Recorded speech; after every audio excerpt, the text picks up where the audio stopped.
variants.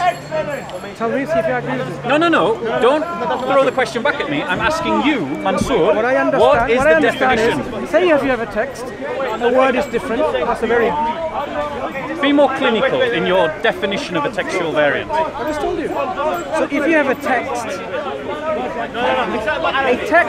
If you don't know, it's made fine of, to say you don't know. I'm just telling you, if a text is made of letters and words that makes up a sentence or a chapter or a book, whatever that might be, you can have variants within a letter level, within a word level, within a sentence level, within a paragraph level, within a whole book level. Yeah. You can have variances in all these types. And would you agree that a variance is any difference between two texts? Yes. So agreed that that's the definition of textual No variance. problem with that. Do you believe that there are textual variants in manuscripts of the Quran? Yeah, there are available, yeah. So there are textual variants amongst different Qurans. Are we When you agree? say different Qurans explain. Well, the moment Now you're using suddenly a loaded language. No. A textual variant makes a manuscript different from one to another. If I print a word of text, a letter that I write to you, and then you give me the same letter back, but you change one word. That's a variant. We have 2 pages, but they have variants, so they're 2 different texts. No, same text with textual variants. Fair enough. So we've got a variance consistent. between the manuscripts, haven't we? We got 2 manuscripts let's talk about with text. a difference If between a them. manuscript is about the Quran, we're talking about it's the same Quran with textual variants. And do you agree that there are textual variants within the manuscripts of the Quran? They exist, yeah. They exist. Do those variants, at what level do you think they exist? At the letter level, at the word level, at the paragraph or sentence So level? let's understand what a variant is. Wait, we've just done that. No. No, we defined variant before we continued. We haven't defined it. We have just given a working definition because there's a difference between non-Islamic tradition of what a textual variant is and an Islamic tradition. Because we can have a variant which is equally authoritative and accepted as being Quranic text. Fair enough. To give an example, let me give you an example to illustrate my point. Okay. So if you have a word called Malik and Malik, Yes, between the hafs and the wash text. they mean 2 different things. Between the hafs and the wash, you're using an example. Not just hafs and the wash, it's Yeah. the other readings. So you have these 2 different words. They may be written the same in the Uthmanic consonantal skeleton, but the 2 different words. But because these words all come from our traditions of reading all the way back to the Prophet sallallahu alaihi wasallam, we say they are equally authoritative, representative of the Quranic text. So they are from the Quran with different readings. So Okay. one could be readings of Hafs from Asim, and other one could be readings of Warsh from Nafi, for Okay, example. so we've established that there are textual variants within the Quran. Now, using the example that you've just given, if I'm right, the word that you used has a slightly different meaning, doesn't it? The I two just words. told you they are different. Yeah, they're different meanings. So what we have, in essence, is a variance of meaning at the word level. Yeah. Is there anything deeper than that? Are there any variances of phrases, sentences? You tell me. I'm asking. No, I want you to tell me. No, why I ask you a question and you throw it back at me? I'm asking you the question. Don't avoid the question, answer the question. If you tell don't me. know, that's fine. It's not about I don't know, or do you know? No. I'm genuinely inquiring. Genuinely inquiring. Genuinely inquiring. Yeah, genuinely Okay. inquiring. So you That can does have happen at you Speaker's can Corner, have you know. you can have Quranic manuscripts which has totally different phrase. Yeah. But if they do not fit within the accepted readings that have been transmitted to us in this authentic chains of transmission, we would say these are not part of the Quranic text. Fair enough. These are shawad or shad reading. Fair enough. So what we've established from talking to you, Mansur, is that all of these Muslims that for years and years and years have been telling everyone in the world that the Qurans are identical across the world, they're wrong. The Quran has not been changed, not one letter, not one word, not one dot, not one tittle. All of these Muslims that have been saying that, you've just said that they're all wrong because you've just identified that there are differences between different Qurans at the word level. And you gave an example on video. So you misunderstood? No. You gave this example. Explain to you. So I'm not deaf and I'm not stupid. This was the example you gave. I didn't say you're deaf and I didn't say you're stupid. So you are self-inflicting those titles with yourself. Cut to the chase. No. First of all, do not somehow insult me by saying that I called you deaf and I called you someone who's stupid. I didn't. I only said you have misunderstood. Misunderstanding can come from even if you're a professor and having 3 PhDs, you can still misunderstand. Just because a professor with 3 PhDs misunderstands, I'm not going to call him deaf or stupid. So you need to speak to me in a way that is polite and acceptable. So do not use language which is really vulgar in the way. I've not insulted you. I spoke about myself. You just have. Please continue. Sure. So as I said, I haven't said that you are on any of those. I said you misunderstood. So let me explain. The reading of Hafs. Now I stand here and I will tell you the reading of Hafs that he learned from his teacher Asim, that he's learned from his teacher Sulami, that he's learned from his teacher and all the way back to the companions of Abdullah bin Mas'ud, Ubay bin Ka'ab, Uthman bin Affan radiallahu anhu ajma'in, all and back to the Prophet sallallahu alaihi wasallam. This reading has not been changed to the letter, to the dot, to the word level, to the sentence level, and so on and so forth. So when the Muslims claim that, they do claim it exactly. So if we now examine the reading of Hafs, go around anywhere in the world, whether in the Indian subcontinent area or in the East, in Philippines or Indonesia, or go to Africa and Morocco, get the reading of Hafs and trace the transmission of the reading of Hafs. And now you tell me, where has the change that has occurred in the reading of Hafs? So there's 2 points that I would take from that. Firstly, you've narrowed your defense of the Quran solely to one reading, and by implication that seems to be that you've abandoned the other readings as being pure texts, which implies therefore that readings such as Wash are a corruption of the Hafs text. The second point that I gained from what you've said is that you're saying to me that there has been no variations at any time in history to the Hafs traditional manuscript. So the tradition of the manuscript evidence connected to the Hafs reading has remained pure. Now, I don't want to put words in your mouth. Is that what you're saying? Is that what you're saying? So all the 2 points that you made needs a slight correction. Why? Because you again misunderstand, whether willingly and deliberately, which I don't know, which I would not assume. I would assume genuinely misunderstand. I am not implying in any way, shape or form that the other reading, Warsh or Susi or Duri or any other readings are by implication corruption, which you misunderstand somehow. I am saying when Muslims claim of the transmission of the Quran and Quranic readings and they haven't changed, you can break them down to the readings that they are talking about. So I gave you an example of one reading called Hafs from his teacher Asim. You can do this likewise to Warsh and all the other 10 mutawatir readings. And the claim would still be that yes, this reading has been transmitted likewise in this meticulous nature of preservation. This is how they're preserved. So I gave an example of a Hafs reading because I can talk about it because I've looked into it. If you want to talk about it, we can go as much detail as you want in the Hafs reading. So because you seem to know something about it already in your, the vocabulary that you're using, I would expect you to continue talking about the Hafs reading and point to me the differences that you so think exist. If you want to talk about the other readings individually, we can talk about them as well, but as I said, I am only limited to in the readings that I examined. Like the brother said, he cannot talk because he's not proficient and knowledgeable on the subject. Secondly, the other point, what was the point that he mentioned, second point? Well, manuscripts from the 1st century. Manuscripts. Now, Hafs reading, you are again conflating. The reading, oh, can we find traces within the manuscripts? No. The reading is taught. Did you say no? I am explaining. No, I want to interject just to clarify something. Are you saying that the security of the Hafs reading is not in the text? I am saying this reading is transmitted from teacher to student, teacher to student, and goes like this through memorization. So, to be clear, Mansur, to be clear, I really want to be clear on this. Are you saying that the security, that you believe it, the reliability, the purity of the reading is not secured in the text? That it is secured purely by oral recitation? Okay, so I'm not sure why you're using the word security and reliability. Whichever vocabulary you feel more comfortable I am with. saying the transmission of the Quran is by this. So you memorize the Quran and you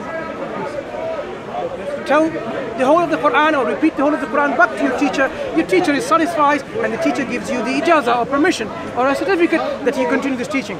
This can be independent of a text because you can be a blind person and you can still have an ijazah without even reading anything. Braille is a recent concept, recent tool that people use in a written form. But the Quran has been transmitted even through perhaps blind people. It doesn't have to be through a text.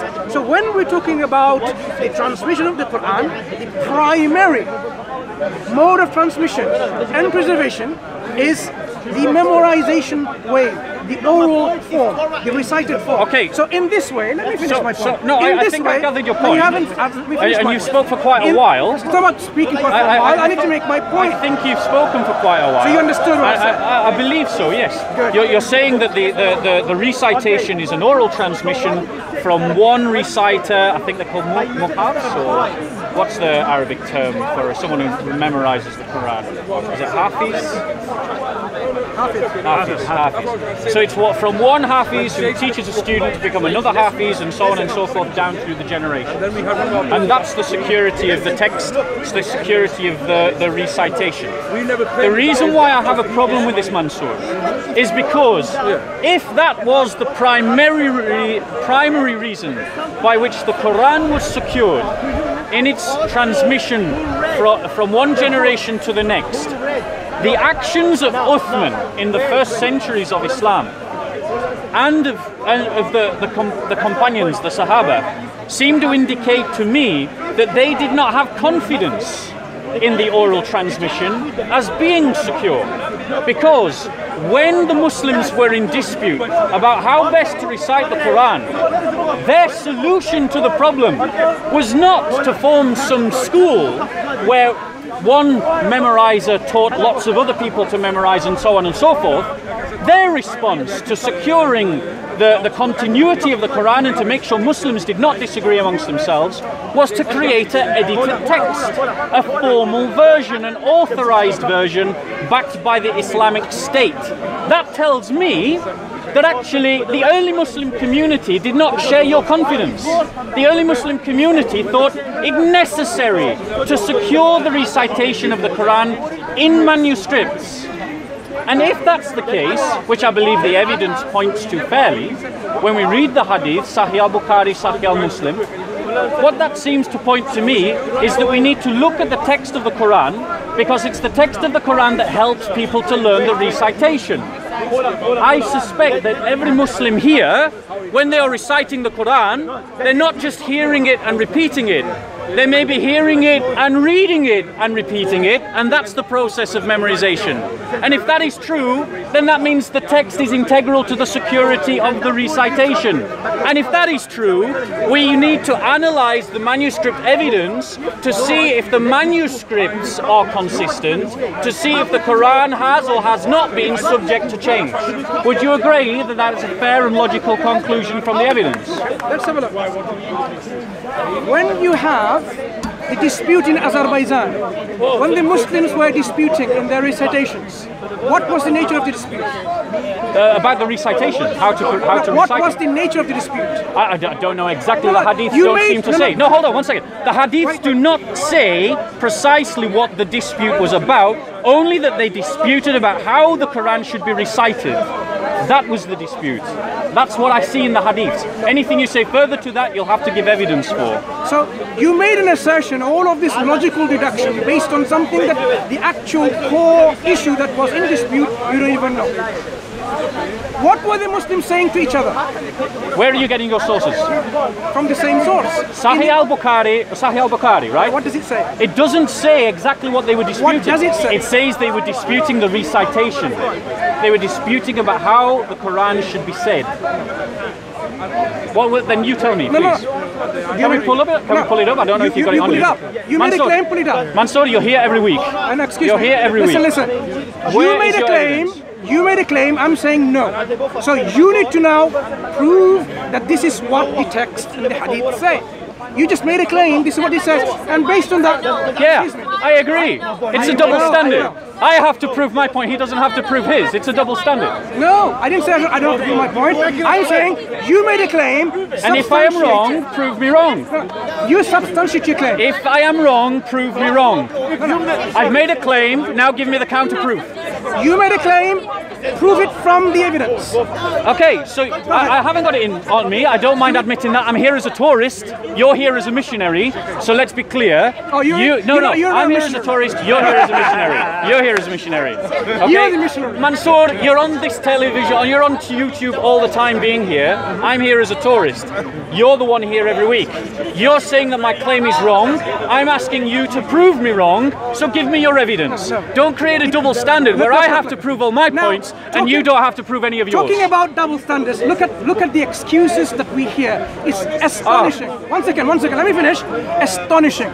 You come along here making a big thing out of some issue which you haven't got a real grasp of.